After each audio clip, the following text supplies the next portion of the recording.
and good afternoon. It's Friday, and that means it is time for our Lunch and Learn here at Abundant Health and Wellness Center. Now, we are located in downtown Humble, and that is at 323 East Main Street. So if you're downtown Humble, come by and see me.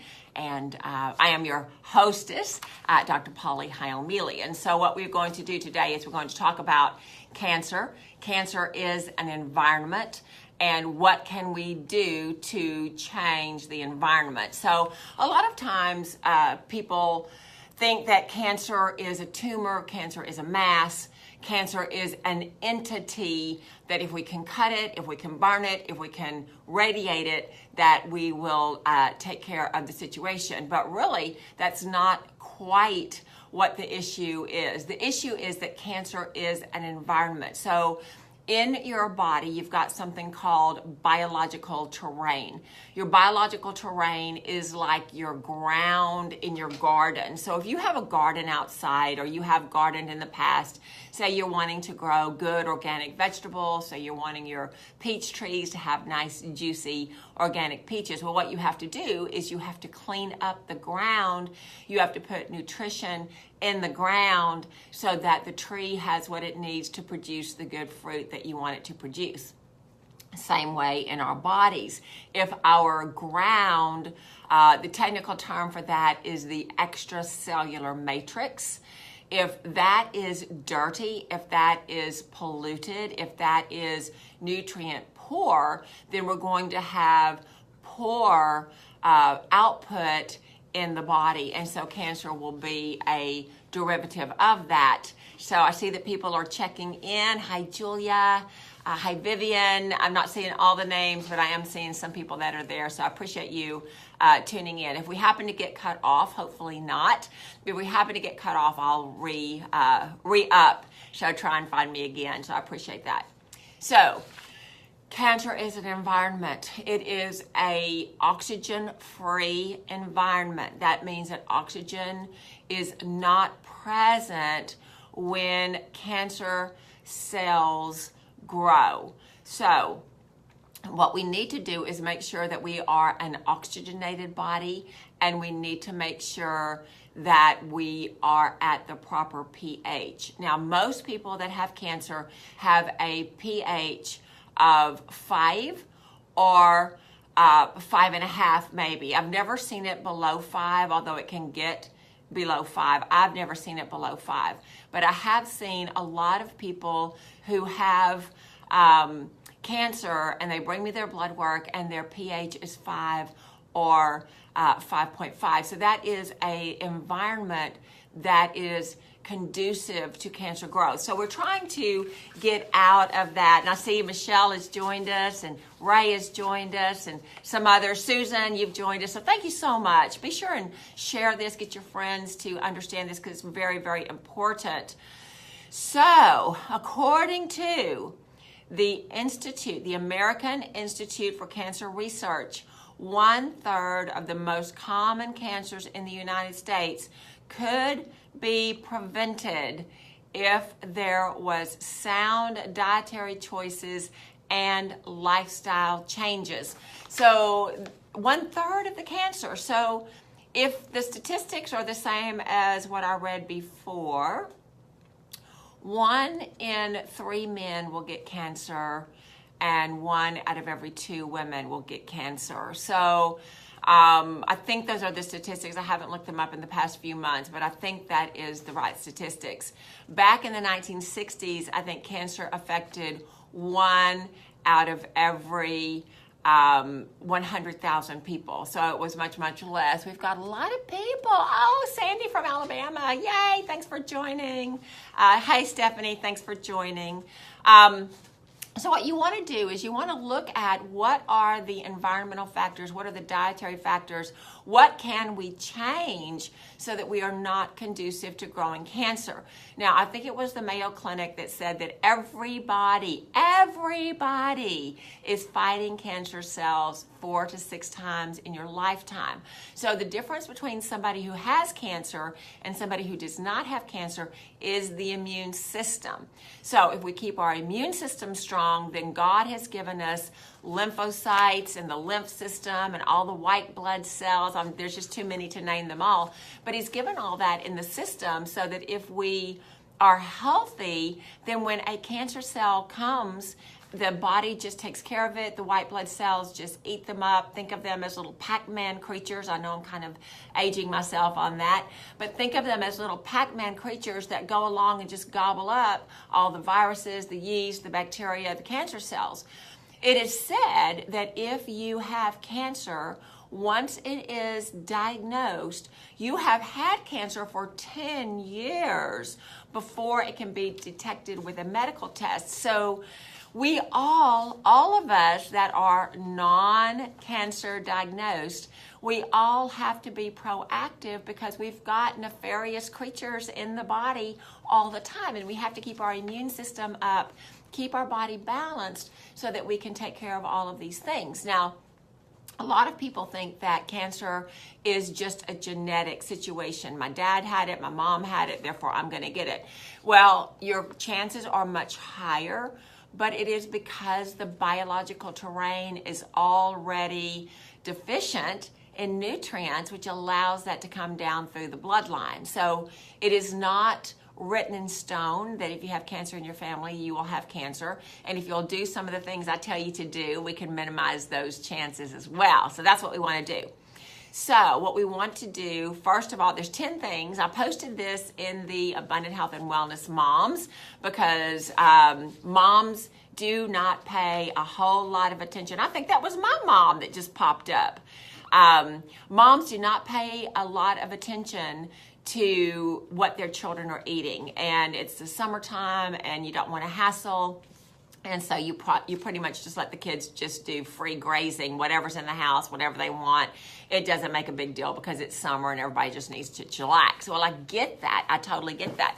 But our children are not able, they're not making any of their money, their own money. They're not able to drive. So they are limited to the food that we provide for them. And it is really, really important that we provide good food for our children. Now, I did not know all this when I was young and I had my own children, but we, just through God's providence, we lived in England and we lived in Scotland for most of that time. And there were no real fast food places to eat. I mean, there was one here and there. Things have changed. That was, 30 years ago. There was the odd McDonald's, there was the odd whatever, but the packaged foods were too expensive and just people, the culture was you cook at home, you make the food from scratch and that kind of thing. So it's just all good. So we want to make sure that we provide good choices for the children. I didn't have, like I say, I didn't have the intelligence to know that I was supposed to do the right thing, but I was in a situation where dollar menu and carry out was just not an option for me. So my kids had a lot of organic, had a lot of from scratch meals just by default of where I lived. I had a lady come in today with a youngster who's been sick for over a year, and we were able to look in his eye and discern that his gut was just ripped up. And when I talked to the mom about dietary choices, she was doing all of the things that probably most of you are doing.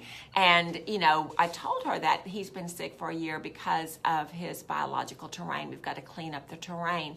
And so that's what this little live is all about, cleaning up the terrain. Now, foods that come in containers, and all of our foods do come in containers, and we thank God for that, right? But we want to make sure that they are in BPA-free containers. So what does that mean? BPA stands for bisphenol A. It is an industrial chemical used to make plastics and can linings. Storing food in BPA containers can cause the chemicals to seep into the beverage or the food and find its way into our system. Although the exact mechanism is not known, BPA does increase your incidence of cancer. So we want to make sure we've got BPA-free plastic containers. Now, you can Google this yourself. I don't have time to go through all of these things. and I don't have a plastic container here, but I've got this bottle. On the bottom of your plastic container, there'll be a triangle with a number in it. You want to look at that number, and then you want to Google that number. You can look at the Environmental Working Group, ewg.org. Okay, you can look at that, and that'll tell you if that number contains BPA or not. Okay, so you want to do that. BPA in our homes, you can get them from microwavable products and containers. Some of the plastic food containers we have at home that are microwave safe, but they release that BPA into our food. So we don't want to have that. Now, I do have a microwave. I use it to warm up my coffee in the morning. It takes me a long time to drink a cup of coffee, so it gets cold between the top of the cup and the bottom of the cup. So I do rewarm it in the microwave, not gonna lie.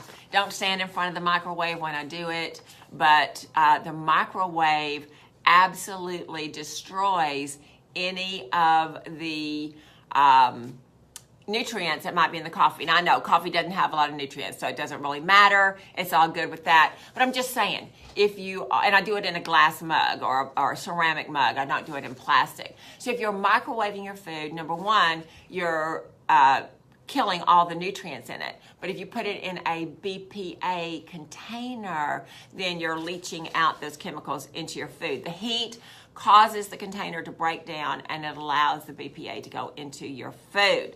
So we don't want that.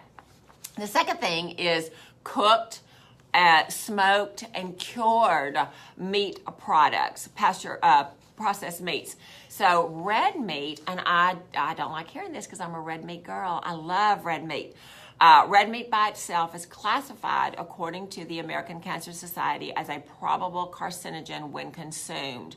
Now, I have a problem with that because in the Bible, you're okay to eat red meat. The cattle is good, the lamb is good, and so that was part of the biblical diet. So I have problems with that. But I think the real problem is that the red meat that we have today, if we don't buy organic, has the extra antibiotics and it has the extra hormones in it, which do contribute to cancer. So I think that's why that is. So if you buy grass-fed, if you buy organic, you're going to be okay. So I see Deborah is watching and Delma is watching. Thank you so much. I appreciate that.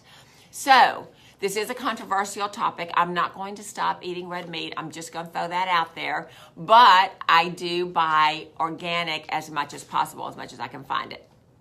So there is a high incidence of cancer in red meat and processed meat, and it increases the chances of developing cancer. This is attributed to the nitrates that are often added to cured meats as part of their processing.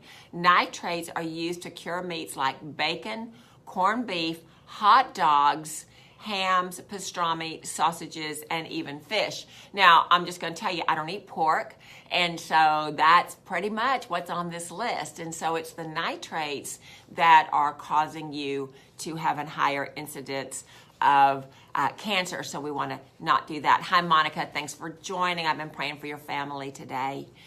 Farmed salmon. Now, this is funny because everybody knows that catfish is not a clean food, and people will say, oh, but it's all farmed. It's not all the nasty stuff that's out there in the ocean or in the lakes. It's farmed, so we know that it's clean. Well, yeah, not so much. So what do the fisheries that farm the fish, what do they feed the fish? They feed the fish chicken poop. Now, last time I looked, chicken poop was not on the approved FDA food list. And so why would I want to consume fish that consume chicken poop, right? Because we are what we eat.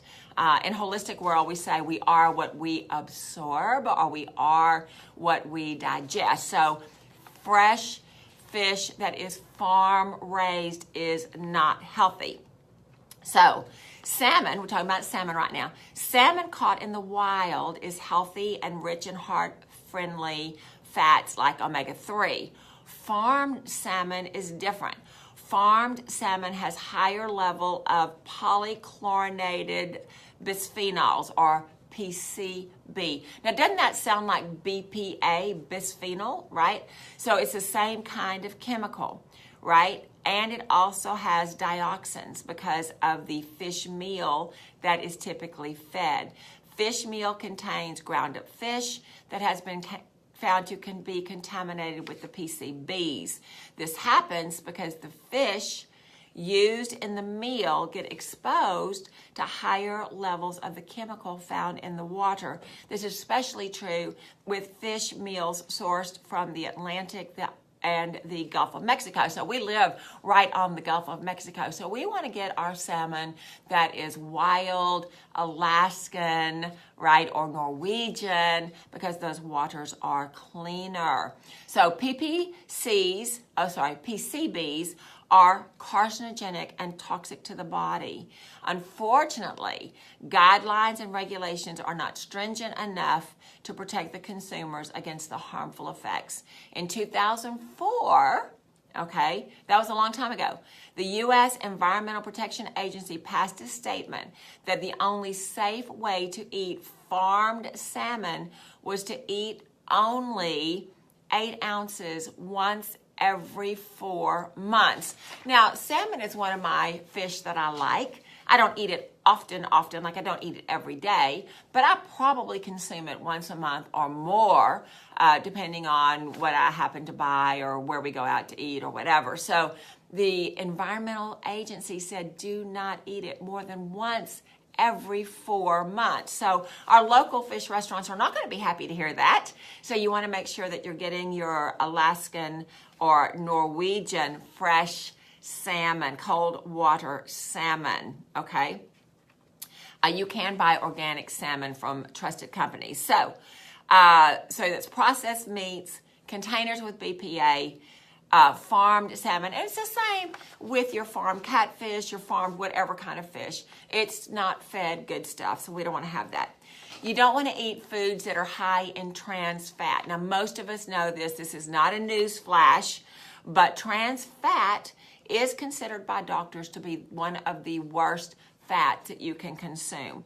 Trans fat increases bad cholesterol levels and it decreases the good cholesterol levels in addition to raising your triglycerides. Now, some people say that the trans fat are linked to increased tumor growth, and they've tested that out in animal models. They've given animals a lot of trans fat, which engendered more tumor growth. So we don't want to be doing things that increase our tumor growth, okay? This prompted the FDA to order the food industry to phase out the use of hydrogenated oils, which was the main fat, the main source of trans fat in the market within the next 3 years. So that was, they don't give me a date on that. So I do know that a lot of our packaging says 0 trans fats, and so that's good. We don't want to be doing trans fats. Most of the trans fat was margarine, right? Hydrogenated fats, you're going to see that in your processed food. You're going to see that in your salad dressings, your pre-made sauces, all of those pre-made things, you're going to see that. So we want to get that out. So number 5 on the list is your grilled meats. Now, it is 4th of July next week, and who all is going to be out there with the barbecue pit and the smokers and all that kind of stuff? Because that's what we do. We're Americans. That's what we do.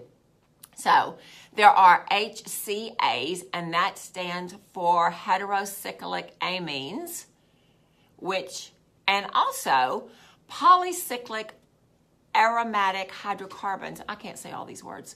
These are carcinogens formed when the meat, including beef, pork, and poultry, are exposed to high-temperature cooking methods. They are capable of damaging the DNA and alter the growth rate of the cells, which in turn can trigger cancer in the body. So, am I saying do not go out and barbecue this weekend? No, I'm not saying that. What I'm saying is don't barbecue where you've got these flames just engulfing and charring your meat. Barbecuing is a really healthy way to cook your meat because the fat drains off, right? And you're not having any additional oils and that kind of thing. Of course, you're going to marinate your meat and all that. But it's not going to have the problem if you don't light it on fire. It's where you char it, and I've done barbecue, I've done chicken, and you put that juicy meat on there. It's covered in your marinade. It's covered in all that good oil, and the flames just are drawn to it, and they just cover it up and engulf it, and you get the nice crispy skin and whatnot. But it is loaded with these contaminants, and again, they're the HCAs and the PAHs, so you can Google that and see what those are. So if you don't char your meat, barbecue is fine, all right? So we've got to discern the truth from the myth. If you char it, if you put it on the grill, you walk away, you don't tend to it, then yeah, you're going to have problems. But if you tend to it and you get the heat and the smoke, you don't get the flames, you're going to be just fine. Now this one, number 6, just really hurts my heart because I am a popcorn girl. I love popcorn. And I make it the old-fashioned way on the stove, but I've also done the microwave version. So in the past, there was a chemical called diacetyl, DIACETYL, that was discovered to be harmful to the lungs when inhaled. So my advice to you is don't open the package and inhale. I mean, it's steamy, it's hot. I don't know why anybody would do that, but of course they have to put that on the package. The diacetyl has now been replaced with something called 2,3-pendentenone.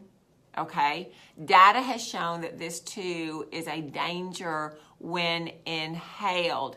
The other danger in microwave popcorn is the PFOS, and that stands for perfluoroalkyl sulfate, which prevents the oil from seeping through the bag so you don't get oil in your microwave. Now, I know you can get organic varieties. I know that you can get some different kind of varieties. Maybe don't have these chemicals. Look for these chemicals. Be aware that the microwaves are going to kill any nutrition that's in popcorn. Not that there's that much. I'm just telling you, it's just a nice, good fiber food, and it's a nice salty snack that we all love when we're watching the games or whatever. So I'm not saying don't eat the popcorn. I'm saying be smart about it. Make smart choices. Read the labels. See if these things are in there. Welcome to Monica and welcome to Kim. As your names are scrolling up, I'm going to give you a shout out because I do appreciate you guys coming in and joining us. The 7th thing that increases our capacity or chance of cancer is something called non-organic fruits and vegetables. So these are not grown organically. They've been exposed to dangerous pesticides. This includes the pyrethroid pesticides. I don't even know what that means. These pesticides have found to speed up the onset of puberty in boys. So if you're a mom of young boys, you want to make sure that you're getting organic fruits and vegetables. We don't want them to have man boobs, and we don't want them to go through puberty too young. Early puberty increases the risk of conditions like testicular cancer and stunted growth and behavior problems. So we don't want that. So people ask me all the time, is it really, really that important to grow organic? And how can we even believe that they are organic and all that kind of stuff? Well, you can believe they're organic if they have the USDA seal that says they are organic. So it's the best that we have in our country. Are they perfect? No, but you're going to get the best that you can get. Now, I've gone to the local farmer's market, all the produce is local, and I've asked them, is it pesticide free? Is it fertilizer, the chemical fertilizer free? And no, they can't tell me that. So you want to go to the grocery store or to a farmer's market that do have the organic things. And you want to make sure that you're giving that to your family because you're preventing the contaminants getting into the body, into the biological terrain that can trigger the rogue cells that cancer is. Now remember, I said cancer is an environment. We have to change the environment. The other thing about organic fruits and vegetables is that they are 40% more nutrient dense, which means you can eat less and still get all of your nutrition, and you will feel fuller faster because your food has more nutrition in it. So is it worth the extra few cents? I mean, it's not really that much. Is it worth it to get organic as opposed to not organic? And yeah, the answer is yes. Okay. So high sugar beverages. Okay. High sugar beverages. Too much sugar is obviously bad. Why? Because sugar feeds cancer. So again, cancer is an environment. You don't have cancer just in a tumor spot. You have cancer all over the body. As the years go on, they collect and congregate and form a tumor. And this is why you have cancer in the lymph nodes. The lymph nodes is a system, your lymph system is a catch and destroy system. So when they find cancer cells, if your lymph is doing what it needs to do, then it's going to eat up those cancer cells and they're not going to be able to migrate and congregate. Sugar feeds cancer. So I'm not just talking about cane sugar. I'm talking about alcohol that turns to sugar. I'm talking about white flour products that turn to sugar. So your pasta, your bread, your cereals, all of that, your soda, all of that turns to sugar, and so you're going to be feeding cancer if you do not limit those things. Now, do I ever have a soda? Yes, I have a soda. How often do I have a soda? Do I have a soda every day? No, I do not. Do I have a soda every week? Maybe one a week.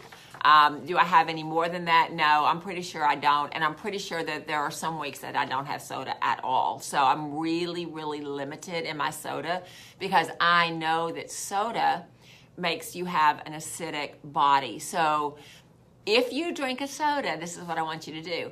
I want you to drink 8 8-ounce glasses of water to neutralize the acid in that soda. Now, is it going to do anything with the sugar? Well, it just dilutes it a little bit more. So the sugar is still going to be an issue, but at least you're not going to have the problem with the acidity because acidity makes cancer grow.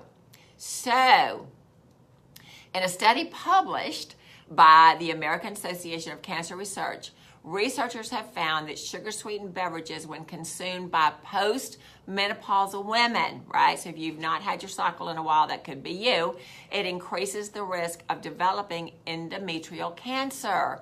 So you young ones, if you've got endometriosis, which I believe is a fungal pattern, then you're going to be more susceptible if you drink the soda, so please do not.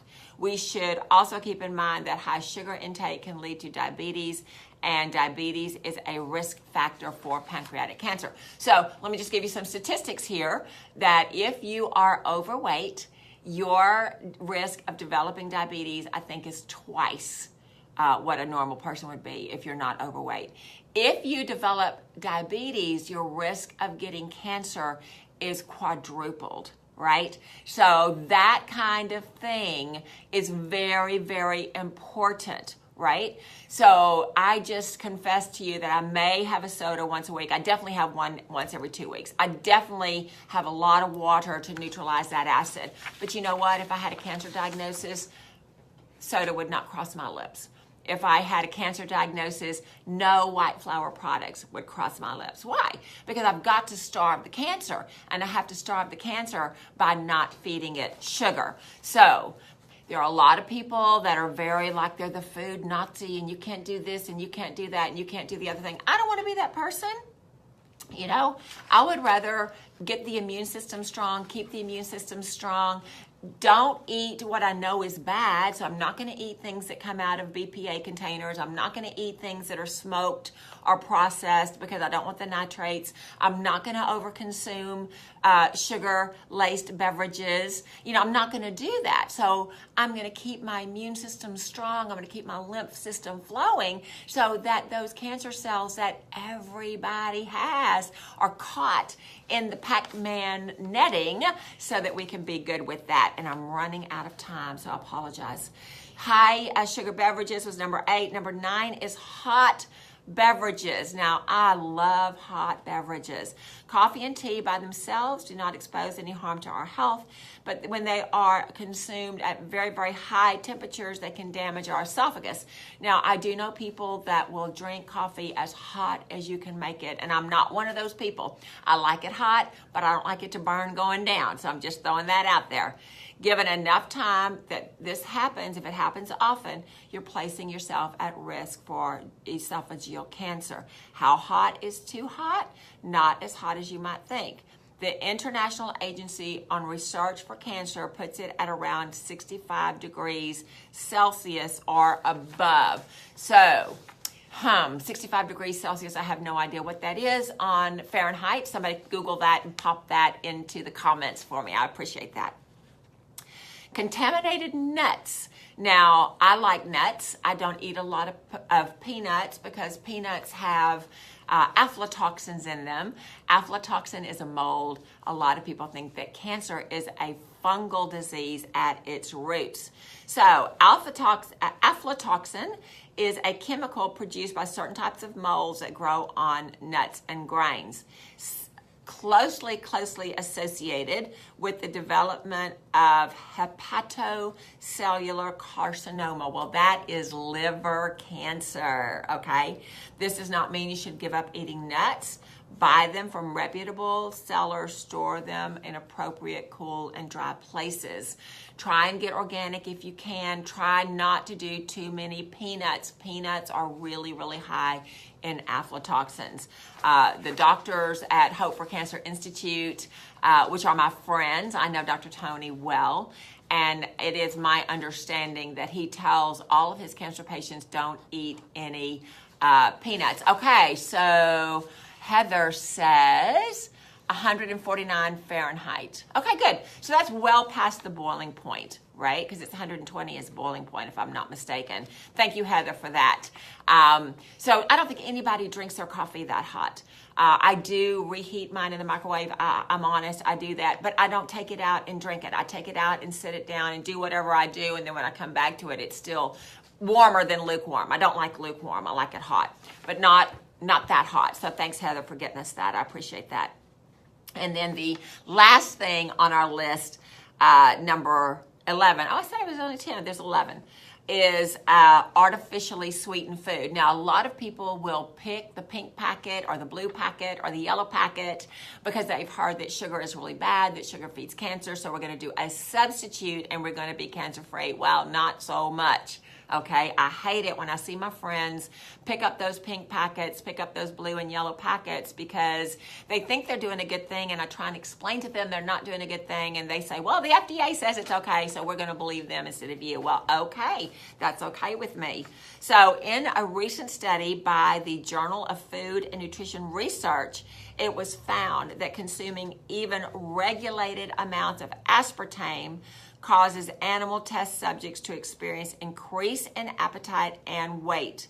The same can be said for saccharin, another artificial sweetener, in which the same study pointed out that its consumption caused weight gain instead of the expected weight loss. Being overweight puts you at higher risk for developing diabetes, heart disease, and cancer. So one final thought on this while I'm thinking about it. If you drink the soda, sweeten, even diet soda. This is really with diet soda. Diet soda, and you have diet soda with your pizza. You've got the artificial sweetener, which is aspartame. You've got the nitrates in the pepperoni and the ham and the chicken and whatever else is on the pizza. Those two things are the perfect recipe for brain cancer, according to Dr. Ted Broer, who has a PhD in nutrition. So, I'm not the smartest crayon in the box. I'll be happy to admit that. But I do surround myself with people that are really, really smart. I hang out with them. I read their stuff. I pay attention to what they say because I can't know everything. But I can know people that are really, really smart. So this is why we do the Lunch and Learns. Hopefully you consider me smart and you don't have the time to do all this research. And so I'm able to help you help your family, and that's what it's all about. So I have gone over my time by about 6 minutes. I apologize. I want you guys to have a great weekend. Have a great 4th of July celebration. We will be closed on Wednesday so that we can celebrate with our family as well. Be blessed. Know that I love you very much and stay healthy. Bye.